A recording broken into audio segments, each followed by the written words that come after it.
ఎవరి పేరు ఏం తీసుకోలేదు, ఎవరిని ఏం మాటలను లేదు.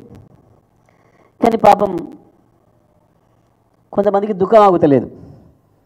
అయ్యో నా పేరు చెప్పకపోయే అని చెప్పి దానికి తోడు పాపం ఈ మధ్యన కొంతమంది రాజకీయ విమర్శకులు కావచ్చు, సోషల్ మీడియా విమర్శకులు కావచ్చు, వాళ్ళకి ఏదో కొంచెం సూటిపోటి మాటలు అంటున్నట్టున్నారు.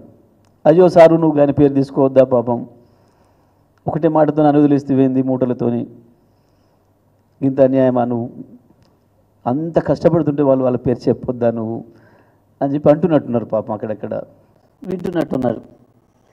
ఇంట్లో కూడా అన్నరే, అయ్యో ఏంది నీ పేరే తీసుకోలేదు, నువ్వు పొద్దున్న లేస్తే కేసీఆర్ పేరే తలుస్తున్నావు, 16 నెలలు 15 నెలలుగా ముఖ్యమంత్రి కాకముందు తలిసినావు, ముఖ్యమంత్రి అయిపోయాక కూడా కేసీఆర్ పేరు తలవని రోజు లేదు. నువ్వు సరే ఎట్ట తెలుసుకున్నావో, లాగు వీక్తానన్నావో, అంగి వీక్తానన్నావో, కనుగుడ్లు వీక్తానన్నావో, పేగులు వీక్తానన్నావో, ఏదో పద్ధతులు అయితే తలుసుకుంటున్నావు రోజు. నిన్ను పేరు ఒక్కసారన్నా తలుసుకోకపోయాని బాధపడుతుంటున్నావు. నేను నీ పార్టీ ఎమ్మెల్యేలు, నీ పార్టీ మంత్రులు లేరు, నీ పేరు గుర్తుపెట్టుకోవట్లేరు, పిలుస్తలేరు. ఆ అక్కసు ఇవాళ కనబడుతుంది. ఇవాళ మీ మాటలలో ఇక అక్కసు కనబడుతుంది. ఏం చెప్పిండు కేసీఆర్? తెలంగాణ పాలిట విలన్ కాంగ్రెస్. అది చారిత్రక సత్యం. మంచిగున్న తెలంగాణను తీసుకుపోయి నిప్పులలో దోసినట్టు సమైక్యాంధ్రలో పడేసింది కాంగ్రెస్. మాకు ఇచ్చిన హామీలు నెరవేర్తలేవు, మాకు అన్యాయం జరుగుతుంది, సాక్షాత్తు నెహ్రూ ముందట రాసిచ్చినవి అమలు చేస్తలేరు, ఇవి అమలు కాకపోతే మా రాష్ట్రం మాకు ఇస్తానన్నారు, మళ్ళీ మాది మాకు ఇవ్వండి అంటే 69లో వందలాది మందిని కాల్చి చంపి జైళ్ళలో పెట్టి వేలాది మందిని నాశనం చేసింది కాంగ్రెసే తెలంగాణను. అంతేకాదు, తెలంగాణ ఉద్యమం గురించి తెలంగాణ పదం మాట్లాడితే వేరు పేర్లు పెట్టి నక్సలైట్లని రకరకాల పేర్లు పెట్టి కాల్చి చంపింది కూడా కాంగ్రెస్. ఆ తర్వాత కేసీఆర్ నాయకత్వంలో వచ్చిన ఉద్యమాన్ని చూసి ఇక్కడ చంద్రబాబు నాయుడు చేతిలో నడ్డి విరిగిపోయిన కాంగ్రెస్ కేసీఆర్తో కలిసి తప్ప అధికారంలోకి రాదు అని చెప్పి గ్రహించిన సోనియా గాంధీ ఈ రాష్ట్ర పార్టీకి సంబంధం లేకుండానే నేరుగా కేసీఆర్కి చెప్పంపి పొత్తుకు పెట్టుకోవడం ద్వారానే అధికారంలోకి వచ్చి యూపీఏలో భాగస్వామ్యం కావాలని కోరి కామన్ మినిమం ప్రోగ్రాంలో పెట్టించి ఇస్తున్న రోజే ఇవ్వకుండా తెలంగాణ ప్రజల మద్దతుతోని టీఆర్ఎస్ పార్టీ మద్దతుతోని కేంద్రంలోకి వచ్చి అధికారంలోకి వచ్చి 5 ఏళ్ళు సజావుగా పరిపాలన నుండి మోసం చేసి మళ్ళీ వందలాది మంది తెలంగాణ బిడ్డల చావుకు కారణమైంది కూడా కాంగ్రెస్. అదే విషయాన్ని చెప్పింది కేసీఆర్. తెలంగాణ పాలిట విలన్ కాంగ్రెసే, ఎప్పుడు అప్పుడు ఇప్పుడు ఎప్పుడు కాంగ్రెసే అనే మాట. ఈ గొట్టగాళ్ళు ఎవడు లేడాయాల, ఇవాళ ఇంత ఎగురు దొరుకుతున్నాడు ఎవడు కూడా కాంగ్రెస్లో లేడు.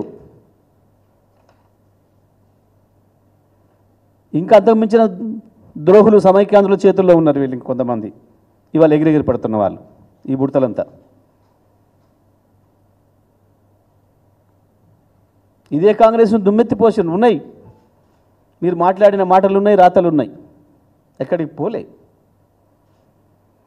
అబద్ధాలు ఆడడానికి మీకు సిగ్గు లేకపోవచ్చు, కానీ వాస్తవాలు ప్రజల కళ్ళ ముందే ఉన్నాయి. ప్రజల జ్ఞాపకం అంత తొందరగా జరిగిపోదు, తరతరాలుగా వస్తుంది. రాముడు ఎట్లు వస్తున్నాడో రావణాసురుడు కూడా వస్తూనే ఉన్నాడు చరిత్రలో అట్లాగే నిలబడి. హీరోగానే ఉంటాడు, విలన్గానే ఉంటాడు. మన పేరు ఉంది కదా అని అందరం గొప్ప అనుకోవద్దు. నీ పేరు విలన్గానే చెక్కబడుతుంది అని చెప్పి సోయి ఉండాలి.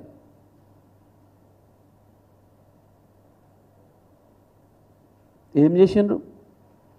కాంగ్రెస్ పాలన వచ్చి ఏం జరిగింది? మళ్ళీ సమైక్యాంధ్ర పాలనలో ఏముండెనో మళ్ళీ అవే పరిస్థితులు తీసుకొచ్చారు కేవలం 16 నెలల పరిపాలనలో. ఏముండే కాంగ్రెస్ పరిపాలనలో? కాలమైన సంవత్సరం కూడా కరువే ఉండేది. బ్రహ్మాండంగా వర్షాలు పడి వాగులు వంకలు దునికిన సంవత్సరం కూడా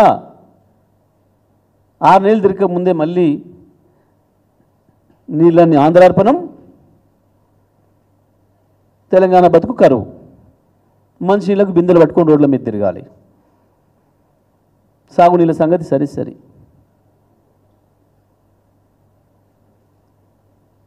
ఇవాళ మళ్ళీ అదే పరిస్థితి. 2014 ముందు ఏముండేనో మళ్ళీ ఇవాళ 24 యాసంగి చూసినాం, 25 యాసంగి. ప్రకృతి కరుణించి నీళ్ళు ఇచ్చిన వానకాలం తప్ప ప్రభుత్వాలుగా మనం చేయాల్సిన పని యాసంగిలో నీళ్ళు ఎట్టియాల ప్రజలకన్నా సోయి లేకుండా కేసీఆర్ కట్టిన ప్రాజెక్టులను కూడా కనీసం పూర్తి చేసుకోకుండా నడిపించుకోకుండా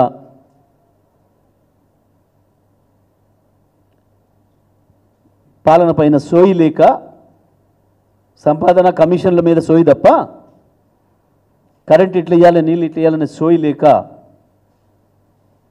ఉన్న వసతులను కూడా ప్రజలకు అందించలేక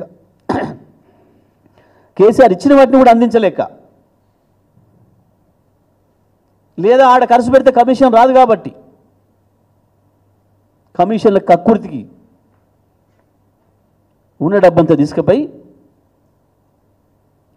ప్రజలకు ఇవ్వాల్సిన పథకాలు ఇవ్వకుండా నాశనం చేస్తూ ఉన్నారు. కరెంటు పాతకతే, సాగునీళ్ళు పాతకతే, మంచినీళ్ళు పాతకతే.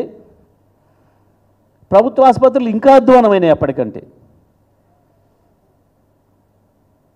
ప్రభుత్వ ఆసుపత్రులు కార్పొరేట్ స్థాయి హాస్పిటల్ని దాటి అద్భుతంగా మెయింటైన్ చేసినాం.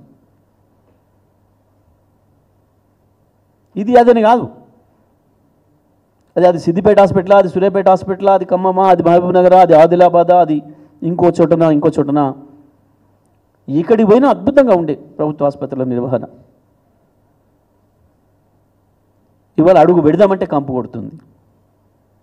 నేననేది కాదు కదా, ప్రజలు కదా, అందులో పోయే ప్రజల సంఖ్యను బట్టి తెలుస్తుంది కదా.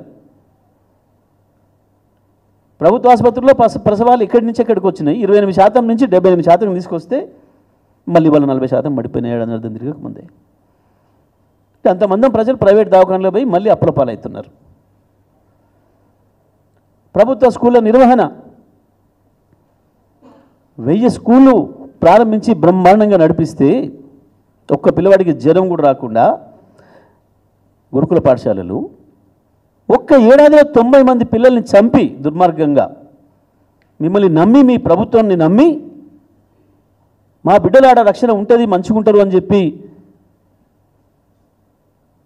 మేము కూలనాలో చేసుకొని బతుకుతున్నాం, మా పిల్లలైనా అక్కడ మంచిగుంటారు అని చెప్పి అక్కడ పెట్టేస్తే 90 మంది పిల్లల్ని చంపిన దుర్మార్గం మీది మీ ప్రభుత్వానికి.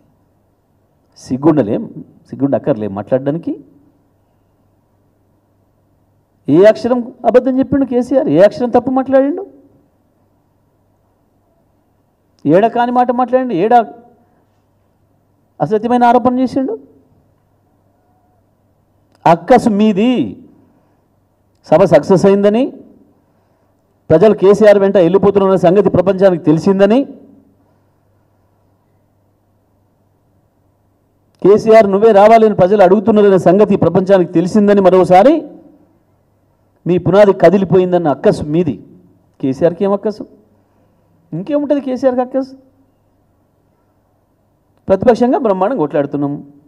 ప్రజలు మాకు ఏ పాత్ర ఇచ్చిండ్రో ఆ పాత్రను 100కు 100% ప్రజల నమ్మకాన్ని నిలుపుకునే విధంగా చేసుకుంటూ వస్తున్నాం. తెలంగాణ ఉద్యమం ప్రారంభించిన నాడు మీ వెంట నడుస్తాం, కొట్లాడండి అని ప్రజలు బలం ఇచ్చిర్రు, ధైర్యం ఇచ్చిండ్రు. చివరికి తన ప్రాణాన్ని అడ్డంగా పెట్టి తెలంగాణ తెచ్చిండు. తెచ్చిన తెలంగాణ మీరైతేనే బాగు చేయగలుగుతారు అని చేతికిస్తే ఈ ప్రపంచమే ఆశ్చర్యపోయేలాగా ఒక అద్భుతమైన పరిపాలన ఇచ్చి అన్ని రంగాలను దేశంలో నెంబర్ 1 చేసుకోవచ్చు. ఏది అబద్ధం? రాదన్న కరెంటును పోదన్న స్థితికి తీసుకొచ్చినమాట అబద్ధమా? తెచ్చిన కరెంటును మళ్ళీ వాళ్ళు ఆగం చేసి ఎప్పుడు వస్తుందో ఎప్పుడు పోతుందో తెలియని స్థితికి మీరు తీసుకొచ్చింది అబద్ధమా?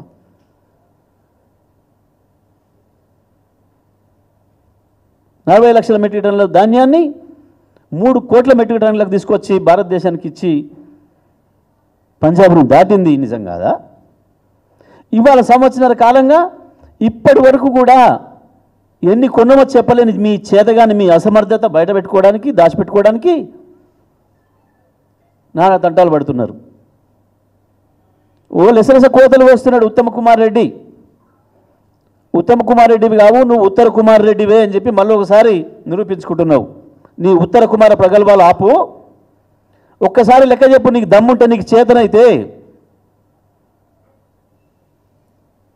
నువ్వు వచ్చిన తర్వాత 24 యాసంగిలో ఎంత కొన్నావు, 25 వానకాలం ఎంత పంట కొన్నావు, ఇప్పుడు 25 యాసంగిలో ఎంత కొన్నావు ఇప్పటి వరకు?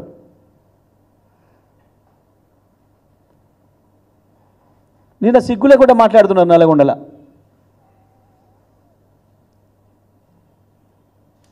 ఇంకా కొనుగోలు కేంద్రాలు ప్రారంభిస్తాం, కొంచెమన్నా ఉండాలి సిగ్గు శరం మాట్లాడేటప్పుడు. మూసేసే పరిస్థితి వస్తుంటే ప్రారంభిస్తావు. మేరకు వచ్చినాం, ఎన్ని కొన్నవో ఇప్పటికి ఒక్కరే చెప్పినమా? నీకు దమ్ముందా? ఓ పనికిమాల లెక్క మేము ఆనాడు వండించిన లెక్క ఇవాళ చెప్పుకుంటా 1,53,00,000 వచ్చింది, 127 లక్షలు వచ్చింది. యాడికెళ్ళి ఇచ్చినావు లెక్క చెప్పు బిడ్డ. ఇప్పటి వరకు ఒక్క రివ్యూ, ఒక్క ముఖ్యమంత్రి కానీ ఒక మంత్రి కానీ వ్యవసాయ రంగం మీద సోయిందా ఎప్పుడైనా? రాష్ట్రంలో కానీ జిల్లాలలో కానీ ఒక్క రివ్యూ చూపిస్తారా?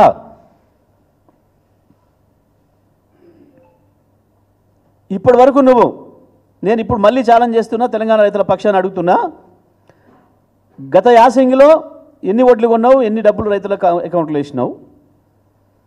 మొన్న వానకాలం ఎన్ని ఓట్లు కొన్నావు, ఎన్ని అకౌంట్లో వేసినావు రైతులకి? ఇప్పుడు యాసంగి ఈ రోజు వరకు ఎంత కొన్నావు? నీకు దమ్ముంటే సాయంత్రం ఏదో పెడుతున్నావు కదా, ఏదో ప్రదర్శించుకుంటా అని చెప్పి ఏదో పనికిమాలిన ఇండియా నివేదిక తీసుకొచ్చుకొని నువ్వు బీజేపీ కలిసి, ఆ సందర్భంగా చెప్పు నీకు దమ్ముంటే. నేను ఛాలెంజ్ చేస్తా ఉన్నా. దయచేసి మీడియా మిత్రులకు కూడా విజ్ఞప్తి చేస్తున్నా, ఆయన పెట్టే పత్రికా